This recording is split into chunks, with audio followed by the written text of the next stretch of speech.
enough. Even though Baru is the strongest in my shadow army, he's still not strong enough to face what's coming. As Baru attempted a powerful strike, Jin-Wo grabbed his arm and slammed him into the ground. While Baru was stuck, Jin-Wo delivered a devastating punch to his ribs, launching him into a wall. After recovering, Baru humbly praised him. "I am continuously amazed by my king's mighty strength." Jin-Wo joked, saying, "I think I need to start blocking historical drama channels so you can't watch more." Now that the sparring session was done, Jin-Wo decided to clean up the place. He called Chairman Wu and said, "Please don't get mad. I've got around 300 ants who are pretty good at manual labor." The scene then shifted to Thomas, Andre, and Laura. Laura asked if they were returning to the US, but Thomas replied, "How could I leave behind something so grand and beautiful?" Laura remarked, "It's big, but I'm not sure about beautiful." Thomas explained, "Anything that makes the heart flutter is beautiful. The fire-breathing dragon, the enormous gate, and Hunter Jin-Woo's strength. They're all beautiful." He added that there was no gate in the US anyway, so there was no reason to return. Laura mentioned the Hunter Bureau was concerned, but Thomas brushed it off. "What a joke. There's no place safer than being near Hunter Jin-Woo. If we can't stop it here, there won't be a beyond. That's why I want to know, is this the end of humanity or the beginning of something new?" The next day, people were evacuating the area around the gate. Back at Jin-Woo's home, Gina asked her mother why they weren't evacuating like everyone else. Her mother replied, "If this place is going to become a battlefield, wouldn't it be better for us to choose where we die? Besides, our house isn't in the evacuation zone." Gina, upset, protested, "I'll be a college student next year. I was going to drink whenever I wanted and enjoy college life while living alone. My life is just starting. I don't want to die like this." Her mother smiled and said, "That's a good point. But don't worry, Jin-Woo will protect us, just like your father once did." The scene shifts back to Jin-Woo, who was sitting atop a building, staring at the massive gate in the sky. He wondered to himself, "Can I really close this without anyone getting hurt?" Pulling out his phone, he thought, "Who would I want to spend my final moments with?" The story then shifts to Cha Hai-in, who was training in a dojo. Her master, observing her form, commented, "I've sensed some hesitation in your sword recently. I'm worried that fear might be growing inside you." Just then, Cha noticed her phone ringing. As she went to answer it, her master said with a smile, "Looks like I'm talking too much. A hunter should never miss their calls." After speaking briefly with the person on the other end, Cha turned to her master and said, "Something's come up suddenly. I need to go." As she left, her master stood alone, smiling knowingly. So that's how it is. Time passed, and we see Jin-Woo and Cha Hai-in walking together in an amusement park. People around them were buzzing with excitement upon seeing the two high-profile hunters together. Jin-Woo commented, "There are more people here than I expected, considering everything going on right now." Cha asked if he liked places like this. He replied, "I don't particularly like it, but I've always wanted to come here at least once." Curious, Cha asked why he brought her to a place he had always wanted to visit. Jin-Woo simply said, "Because you're the only friend I have." Cha was taken aback by his words, and Jin-Woo reminded her of the time in the double dungeon, when she called them friends in front of the architect. She asked if he had heard that, and he replied with a smirk, "I have really good hearing." As she thought about it, Cha realized 2 years had already passed since she became a hunter. It had been so long since she'd gone out feeling this lighthearted. Looking at Jin-Woo, she felt something different, a unique scent, something only he gives off. When Jin-Woo asked if she wanted to try everything in the park, she smiled and said yes. Seeing her enthusiasm, Jin-Woo thought, "So I'm not the only one who wanted to come to a place like this." But despite their efforts, the rides weren't as thrilling as they hoped. Even the fake monsters in the park reacted with fear upon sensing their presence. Eventually, they sat down to eat, and Jin-Woo asked, "You're not having fun, are you?" Cha replied, "It's fun." Jin-Woo followed up, "Then why didn't you scream even once?" Realizing the rides were probably too slow for someone like her, he asked, "Weren't they kind of boring for an S-rank hunter?" Cha agreed. He grinned and said, "Then let's ride something actually fun." In the next moment, we see Kaizel soaring through the clouds with Jin-Woo and Cha riding on his back. Jin-Wo asked, "How's this?" Cha answered with a smile. "It's fast, high, and beautiful." She then asked, "Why did you even bother with the amusement park when you had something like this?"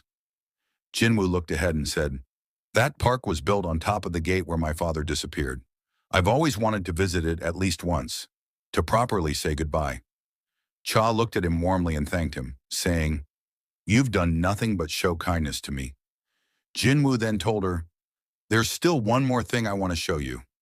The final scene shows both of them sitting beneath the open sky, watching the stars above. A shooting star streaked across the heavens as they sat in silence, sharing a rare, peaceful moment in the midst of chaos. Fast forward to the next day, a hunter was walking, thinking that a monster gate would open in a few days. "I'm a B rank now. I can't be letting my guard down," he thought. As he was walking, he bumped into someone and asked the person to stop. It was Raken. The man, not knowing who he was, started to shout. The people around them, thinking a fight was about to break out, began to gather. The man demanded Raken apologize for bumping into him, saying, "I'm a B rank now, a relatively high rank hunter." As he was yelling, Raken opened his mouth and bit off the man's head. The nearby hunters were horrified by what they saw. Raken then unleashed a wave of mana, destroying everything around him and throwing the hunters into the air. He declared to the hunters, "Listen closely, you lowly humans. From now on, I will start hunting you. My teeth and nails will rip apart your weak skin and flesh." Then he declared, "I am the king of beasts, the beast monarch. Stop me if you dare."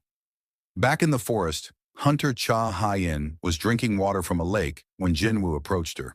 He said, "I know a hotel around here that serves really good breakfast," and asked if she wanted to go there to wash up and have a meal. He then summoned Kaisel and said, "Let's go." Meanwhile, back at the Hunter Association, someone was informing Chairman Wu Jinshou that a monster was outside, attacking all the hunters present in the area. Wu asked about the casualties, and the man replied, "We're unable to confirm the exact number at the moment." Hearing that, Wu thought, there should still be at least a couple of hours until the dungeon break. I've already got my hands full with the gate, and now some monster shows up. Wu then asked about Jin-Woo's whereabouts, and the man said, "We haven't been able to reach him." A short while later, someone informed Wu that a hunter capable of facing the monster had appeared. Wu asked, "Is it Jin-Woo?" The man answered, "No, but he said he's a world-class hunter who just happened to be nearby." Then we see Leonard Nierman standing in front of the monster. He wondered if he could really take it on and thought, maybe the reason I stayed in Seoul was because I was meant to fight this monster. While Leonard was lost in thought, Thomas Andre appeared, grabbed him by the head, and shoved him back, saying, "Back off. You'll only get in my way." Back at the restaurant, Jin-Woo was enjoying a meal with Hunter Cha when he received a call from Chairman Wu, who asked where he had been, saying they hadn't been able to contact him until now. Jin-Woo explained, "I was outside the service zone." Wu then briefed him on the situation in the city. A monster was running wild in the middle of Seoul. Jin-Woo asked, "How many enemies are there?" Wu responded, "Only one." Hearing that, Jin-Woo thought, every hunter is gathered in Seoul right now, preparing to stop the dungeon break of the gigantic gate, and they're being destroyed by a single magical beast that appeared out of nowhere. Wu added, "An entire guild that confronted the monster was wiped out instantly. Thomas Andre is currently facing off against it." Jin-Woo was shocked. "That can't be. I placed shadow soldiers on Thomas and the other hunters. They were supposed to report if even something ordinary happened." When Jin-Woo tried to connect with the shadows, he noticed the signal from the soldiers in Seoul was unusually faint, almost as if something was deliberately suppressing it. He was puzzled and concerned. He turned to Hunter Cha and said, "There's a problem in Korea right now." Cha asked, "Did the dungeon break happen?" Jin-Woo replied, "No, it's something else." Then he urgently asked Chairman Wu, "Does the monster have a shadow? You must confirm whether the monster has a shadow or not, because it could be a colossal beast hidden in invisible shadows." Meanwhile, Leonard Nierman nervously called out Thomas's name as the hunters in the background shouted in relief and excitement, saying that the Goliath was here. But Andre, annoyed, yelled at the hunters, telling them not to just stand there and to evacuate the civilians. Looking at the monster before him, Thomas Andre said that it looked like this wild beast didn't know its place. Both of them were emitting immense amounts of mana as the fight began. Raken attacked Thomas, but it had no effect on him. Thomas punched Raken in the face, knocking him back. He tried to land another punch, but Raken dodged and was about to strike Thomas, only to be slammed into the ground instead. Meanwhile, Hunter Choi Jong-in had arrived at the scene and asked how the situation was. A hunter told him they were still evacuating people. He added that both the Fiend Guild and the White Tiger Guild had been dispatched. Sensing the creature's mana, Choi thought, Thomas is fighting off a mysterious magic beast. But this massive presence feels even worse than what I felt during the Jeju Island raid. He wondered what kind of monster the Goliath was up against. Back in the fight, Raken was seen flying through the air and crashing into a building. Thomas stood there, having delivered the blow. But it wasn't enough to keep Raken down. He jumped back at Thomas and landed a strong hit to his chest. Though powerful, Thomas managed to stop it. Grabbing Raken, he slammed him into the ground, thinking it was over, until Raken kicked him in the face and launched him into the air. Thomas landed on his feet and began to use reinforcement. The scene shifted to the White Tiger Guild, who had arrived at the location. Hunter Baek Yun-ho instructed his members to be ready for anything. Just as he was speaking, something flew past him and crashed into a building. As the dust settled, he saw it was the magic beast that had been reported. Beck looked toward Thomas, who had completely transformed. Thomas told them to hurry and take cover. Looking at Raken, Beck realized it was definitely not a normal monster and thought he should transform as well. But before he could act, Raken appeared in front of him. Feeling its power, Beck froze. He thought about the animal's sixth sense telling him not to be recognized as prey. As Raken walked by him, Beck couldn't even make eye contact. Raken then used his ability to lift all the cars around him and hurled them at Thomas. But he suddenly started to feel something. It was Thomas pulling him toward himself. As Raken got close, Thomas smashed him into the ground and began pummeling him, thinking, "What is this feeling? This uneasiness. It feels like I'm not going to win." As those thoughts ran through his mind, Raken caught Thomas's fist and started getting back up, saying, "To think a mere puppet of a fragment could be this powerful." He told Thomas he had seen enough of his petty tricks and asked if he was afraid. He then launched a series of attacks as the hunters watched in horror. During the fight, Raken noticed something odd. Reaching for Thomas's shadow, he sensed Jin-Woo's soldier. He pulled out a shadow ant and smashed him, saying, "You're in the way." He grabbed Thomas by the neck and said, "Shall we continue? Since you seem confident in your strength, why don't we have a little battle of strength?" But when he shattered Thomas's armor, he was stunned to see it was empty. Thomas appeared behind him, grabbed him and said, "Who do you think you are, blabbering on so arrogantly?" Then he broke Raken's neck. However, to Thomas's shock, Raken recovered completely. He grabs Thomas Andre by the face and slams him to the ground, saying, "I'm sorry to tell you this, but I'm starting to feel hungry again." But before he can do anything, he gets hit by a mana attack. As he recovers, he sees it was Leonard Neerman, who says, "I won't let you do as you please." Looking at Raken, Leonard thinks he's getting chills just by standing in front of him. From behind, Thomas tells Leonard to run or he will die. Leonard replies, "I'm well aware of that, but I'm still a hunter after all." He thinks, "I have no regrets. Even if this will be my final moment in life, I will make this choice many times over. A proud death rather than a meaningless life." Looking at Raken, he tells himself over and over again that he made the right choice. But as Raken approaches, Leonard's expression changes and he says, "I made the wrong choice." Just as he thinks he's about to die, a beast swoops in from behind and attacks Raken. It's Kaisel. As he disappears, Raken notices something in the air. It's Jin-Wo, who kicks him straight in the head, slamming him into the ground. Jin-Wo instructs Leonard to take Thomas to a safe place. Raken starts to get back up from the rubble, saying, "It's true, I can smell the Shadow Monarch from that human." Looking at him, Jin-Wo notes that Raken's killing intent is quite intense. But he isn't the only one. Behind Jin-Wo, Kureisha begins to materialize, saying, "I'm guessing that means I can eat that human's body. I was always curious what another monarch would taste like. Jin-Woo sees that Scylla is also there. The monarchs surround Jin-Woo. As all four prepare to fight, their mana can be sensed from a distance. Jin-Woo summons all his shadow soldiers to attack. As the soldiers charge, Scylla uses his breath to freeze them all in place. He tells Jin-Woo, "Your soldiers cannot move a single step within this prison." Kureisha adds, "You should have at least left my children alone. It's been a while since I've seen them after all." Looking at the soldiers, Scylla comments, "To think he tried to use this kind of army to get in our way. This is belittling the other monarchs. And on top of that, I don't think the human was able to fully absorb the power of the Shadow Monarch." He tells Jin-Woo that Ashborn, the Shadow Monarch, was the greatest among them, but they must not underestimate the strength of the other monarchs. Hearing that, Jin-Woo breaks through the ice. Seeing this, Scylla becomes angry. Jin-Woo points at him and says, "I will definitely kill at least you." The fight begins as Scylla, the Frost Monarch, summons his ice golems to battle. Kureisha, the Monarch of Plagues, uses her powers to resurrect fallen hunters and send them against Jin-Woo. They all attack, but Jin-Woo is far too fast. He effortlessly dodges the onslaught and leaps towards Scylla. Scylla is stunned by his speed, but before Jin-Woo can reach him, Raken, the Beast Monarch, intercepts him. They begin exchanging blows. Raken, eyeing the weapon in Jin-Woo's hand, mocks him, asking if he thinks a mere piece of metal can hurt him.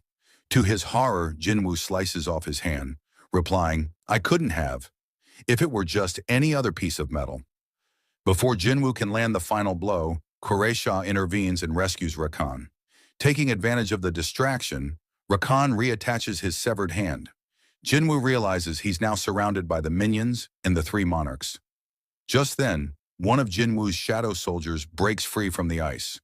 Baru, enraged, charges at Kureisha, shouting, "That insect woman dared to lay her hands on my liege." Scylla and Raken are shocked to see a commander level being under a human's control. Kureisha, preparing for a fight, says, "A child who doesn't recognize their mother needs to be punished." But Baru, overwhelmingly strong, cuts through her abilities with ease, leaving her stunned. Baru kneels before Jin-Woo and says, "You weren't being pushed back even when facing beings of a superior species. As expected of my lord, your strength never ceases to amaze me." Kureisha's minions rush in, but Jin-Woo and Baru slice through them effortlessly. Suddenly, Kureisha attacks from behind, taking out Baru and landing a strong blow on Jin-Woo, sending him flying into a building. As he lies in the rubble, Scylla unleashes a barrage of ice projectiles. Jin-Woo rises and blocks them. Scylla mocks him, asking how much longer he can hold out against their pincer attack.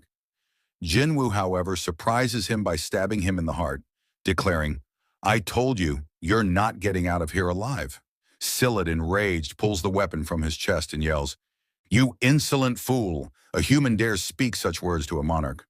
Jin-Woo notes to himself, he was hit in the heart. I guess that much isn't fatal for them, and throws another attack. But Scylla smirks, and before Jin-Woo can react, Raken appears behind him and slashes his back, drawing blood. Seeing Jin-Woo wounded, Baru loses control, but before he can act, Kureisha appears behind him, introducing herself. "I am Kureisha, the Monarch of Plagues, the mother of every insect in existence." She grabs Baru, saying, "Even if you're an ungrateful child who doesn't recognize his mother, I will still embrace you." Meanwhile, Jin-Woo, on his knees from Rakan's brutal attack, hears Rakan taunt, "This is the end for you." Baru cries out to the other shadow soldiers, "What are you doing? Hurry up and assist our lord." Responding to his call, Greed breaks through the ice, saying, "I will be the one to take the enemy's last breath." Raken notices him and comments that Greed must have been a powerful warrior in his life. Scylla warns that the high-ranking shadow soldiers are starting to emerge. We then see Tusk, Egress, and Iron breaking free from their ice prisons. Seeing this, Scylla turns to Jin-Woo and says, "Your wounds are fatal, preparing to finish him. Playtime is long over," he sneers. But Jin-Woo smirks and asks, "Are you talking about this?" Both monarchs are stunned to see Jin-Woo getting back on his feet, his wounds now fully healed thanks to his status recovery skill. The world watches in awe as the battle between the monarchs unfolds, streamed live for everyone to see. Meanwhile, the city had turned into a battlefield as all of them collided, destroying everything in the vicinity. Lennart Nierman was watching their battle from a distance in horror. Thomas Andre was also regaining consciousness after being healed and asked Lennart about the situation. Lennart told him, "It's like I'm witnessing the end of the world." Hunter Beck were watching the battle unfold. He wondered if this was the same Sung Jin-Wo he knew. He commented that while he knew Jin-Wo had the ability to grow stronger, just how much stronger had he become in such a short amount of time? On the battlefield, Jin-Wo, along with his shadow army, was starting to overpower the monarchs, and they were struggling to keep up with their regeneration. A.R.I.S.E, furious as Baru was overwhelming her, decided to finish him off. But before she could, Jin-Wo approached her saying, "The architect told me a prophecy that I would die from the pillar of flames that holds up the world. But he didn't say whether that pillar would actually fall or not."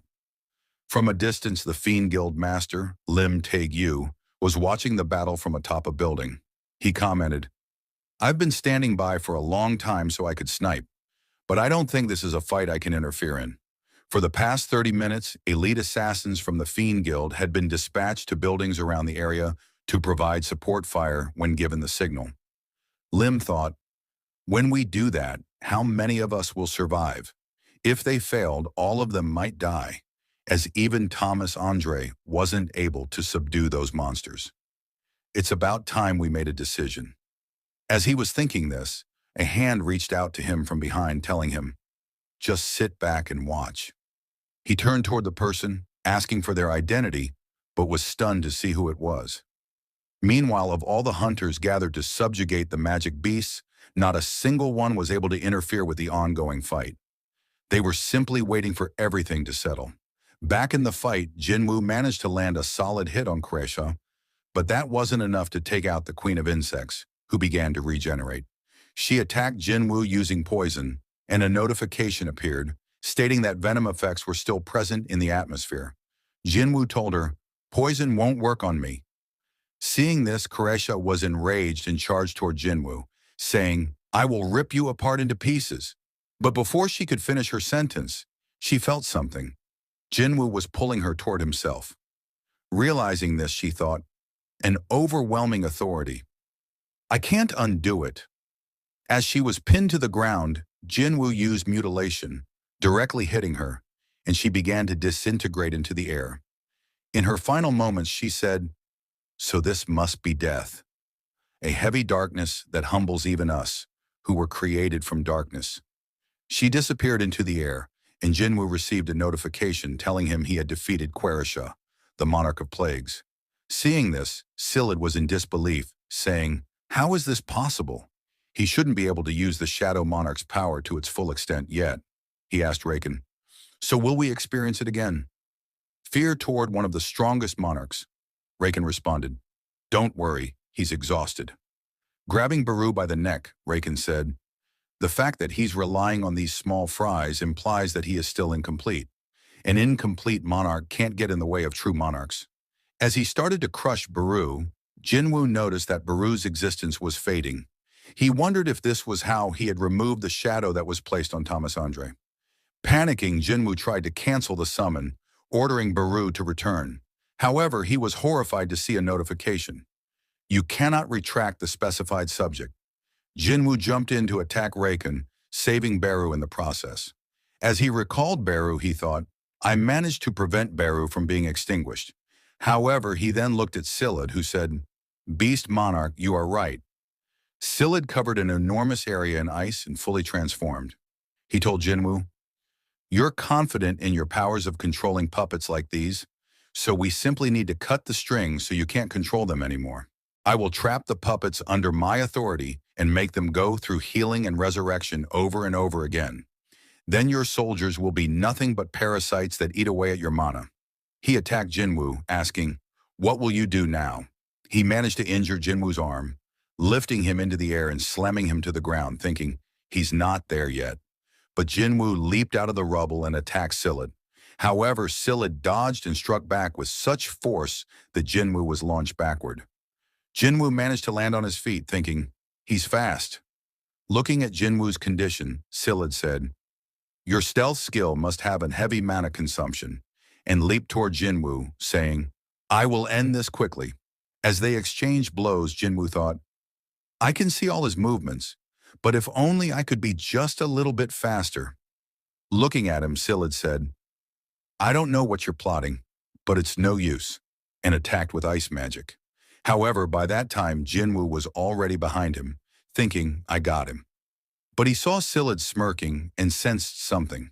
Everyone was watching and absolute horrified to see what just happened in front of him was real. Even Leonard Narman couldn't believe his eyes. As it was revealed that Raken, the Monarch of Fangs, the King of Beasts, had managed to sneak up behind Jin-Wo, piercing through his chest with his claws. Raken said, I guess you're nothing without the speed you're so confident in. Jin-Wo looked down at Raken's claws as his weapons fell to the ground. He thought, my level increased. This much is nothing.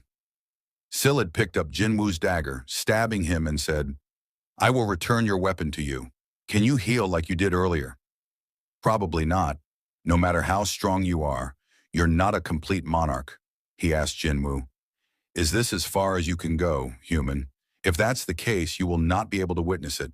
The moment our army set foot in this world, when that happens, there will be a mountain of human corpses, and their blood will form endless rivers. Everything he was saying was broadcasting to the world. He added, but I have a different plan for this country you grew up in. I shall personally freeze every single human in this country myself and make them suffer through eternal agony. They will live through an eternity, unable to die or live. So show me your endless contempt for me within your death. That will also be part of my joy. As Jin-Wo was being frozen, he thought he needed to hold on just a little longer. A notification opened up telling him his HP had reached 0 and the player had died. However, another notification appeared stating that the player was in possession of the Black Heart and had met all the requirements for a passive skill. The skill was activated and the screen filled with a bright light. Afterward, Jin-Wo woke up. As he sat up, he realized he was in a hospital and started to panic, thinking about his fight with the monarchs. He wondered, was all of that just a dream? He was certain that the ice dagger had pierced through his heart and couldn't understand how he was still alive. As he was thinking, Wu Jin-Chul, along with another man, entered the room and asked Jin-Wo if he had regained consciousness. Seeing him, Jin-Wo was surprised and asked what had happened to the monarchs. He called him Chairman Wu and asked how he was still alive. Hearing that, Wu Jin-Chul was taken aback. He told Jin-Wo, there are 3 things I need to tell you. First, he said, I'm not the chairman, but the chief inspector of the surveillance team. Second, I'd like to ask you about the moving statues. And third, how do you know who I am? Jin-Wo couldn't process what Wu Jin-Chul was talking about. Wu continued, explaining that when they arrived at the site with the White Tiger Guild, everything was already over. Jin-Wo replied that's not what he was referring to. Realizing the strangeness of the situation, Jin-Wo concluded that he had somehow traveled back in time. Looking at his condition, Wu asked if he was all right. Jin-Wo told him he needed time to gather his thoughts. He checked his stats and items in his inventory, noting that everything was the same as before. He even had Kamisha's wrath. As he was thinking, a voice called out, asking why he wasn't resting. It was his sister, Jinna, who asked if he had hurt his head in the dungeon too. Looking at his appearance, she wondered if she had entered the wrong room and asked, "Who are you?" Jin-Wo thought that she probably didn't recognize him because his appearance had gradually changed in the future. She hesitated, asking, "Are you sure you're my brother? You look so different, and you've grown quite a bit too." Jin-Wo replied, "It's probably just your imagination," and started to walk away, saying, "I'm a little busy. I need to head to the Hunters Association." She asked why, and Jin-Wo replied, "I need to inform them that I'm giving up being a hunter." He told her to return to school, saying, "I know you left in the middle of class," and turned to Han Song-Yi. He told her, "Don't ever think about giving up on studying to become a hunter." Han Song-Yi was surprised, wondering how he knew her name. Jin-Wo pulled up his hood, thinking, "I don't have my shadow soldiers. I'll need to rebuild my army." He wondered, how could this be happening? He arrived at the association building to have his rank reevaluated. The staff talked about how he was the first S rank in 2 years,